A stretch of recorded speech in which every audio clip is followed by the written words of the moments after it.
अब आप देखें, 2 मिनट बड़ी सावधानी से बात सुनना। कितनी पीढ़ियों के तप के कारण गंगा मैया इस धरती पर आई, हम जीवों का कल्याण करने के लिए। और हम क्या कर रहे हैं गंगा जी जाकर के? हम वहां जाते हैं पिकनिक मनाने, हम वहां जाते हैं खाना खाने, हम वहां जाते हैं गंदगी करने के लिए। स्नान करने के बाद अपने गंदे वस्त्रों को भी गंगा जी में ही धो रहे हैं, अपनी चप्पलों को भी गंगा जी में धो रहे हैं, और घर में लाके उसी गंगा जल का पान कर रहे हैं, उसी गंगा जल के छींटे मार के सोच रहे हैं बड़े पवित्र हो गए हम। तो भैया कभी पूजा करने बैठो तो ये सोच लेना कि इस गंगा जल का हमें पान करना है, तो हमारी तरफ से कोई गंदगी कभी गंगा जी में नहीं होनी चाहिए। वहां जाओ तो किसी प्रकार का कूड़ा वहां फैला कर नहीं आना। यदि कोई खाने की वस्तु ले भी गए तो सब अपने पॉलिथीन में डालो और डस्टबिन में। जिस घाट पर स्नान करना है कम से कम 2 या 5 मिनट निकाल करके, ये बात मैं सबसे कहता हूं और ये मेरा संकल्प है, हर कथा में इस बात को मैं कहता हूं। एक बार हमारे नमामि गंगे एक योजना है सरकार की, तो हमारे उसके जो प्रदेश अध्यक्ष हैं श्रीमान चंद्र प्रकाश चौहान जी, हम उनसे मिले, वो हमारी हापुड़ कथा में पधारे।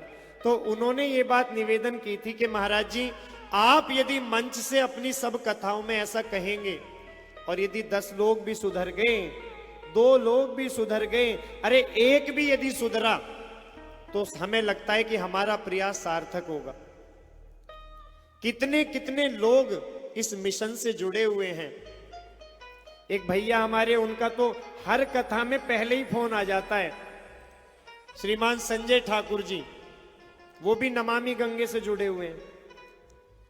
वो कहते हैं महाराज जी कथा चल रही है तो वो गंगा जी का प्रसंग आएगा तो आप ध्यान रखना। मैंने कि भैया मेरे हृदय में बैठी हुई है वो बात, और मैं खुद भी जब गंगा स्नान के लिए जाता हूं, अभी पिछली कथा में हम अपनी पूरी टोली को लेकर वहां पहुंचे तो सब बच्चों ने घाट की पूरी सफाई की।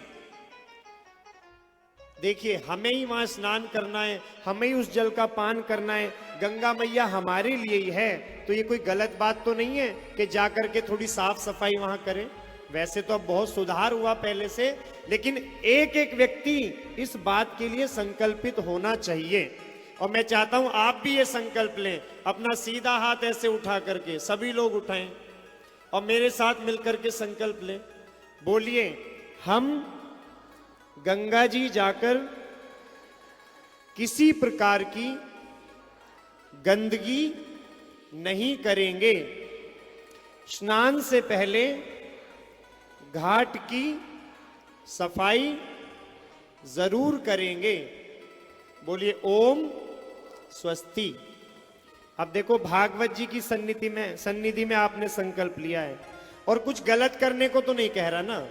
कम से कम गंदगी तो मत करना, वहां कोई चीज गलत दिखे उसको सही जगह रख देना, इतना ही तो करना है।